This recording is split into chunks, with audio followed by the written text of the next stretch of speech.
मनसेचे धैर्यशील पाटील करणार जोरदार शक्ती प्रदर्शन।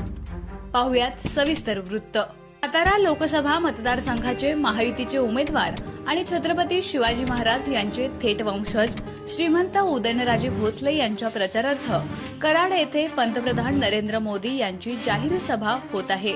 मनसे प्रमुख राज ठाकरे यांच्या आदेशाला शिरसावध्य मानून संपूर्ण महाराष्ट्रातील मनसैनिक महायुतीला साथ देण्याच्या उद्देशानं मैदानात उतरले आहेत। त्याच अनुषंगानं मनसे सातारा जिल्हाध्यक्ष धैर्यशील पाटील यांनीही आपली ताकद दाखवण्यास सुरुवात केली असून उद्या कराड येथे नरेंद्र मोदी यांच्या सभेला सुमारे 200 गाड्यांचा ताफा ते घेऊन जाणार असल्याचं खात्रीशीर वृत्त सूत्रांकडून कळत आहे।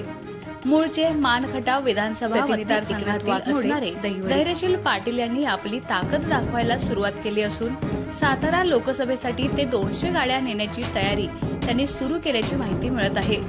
त्यामुळे कराड येथील सभेदरम्यानचे धैर्यशील पाटील यांचे शक्ती प्रदर्शन माढ्यात देखील महत्त्वपूर्ण भूमिका बजावणार हे मात्र नक्की।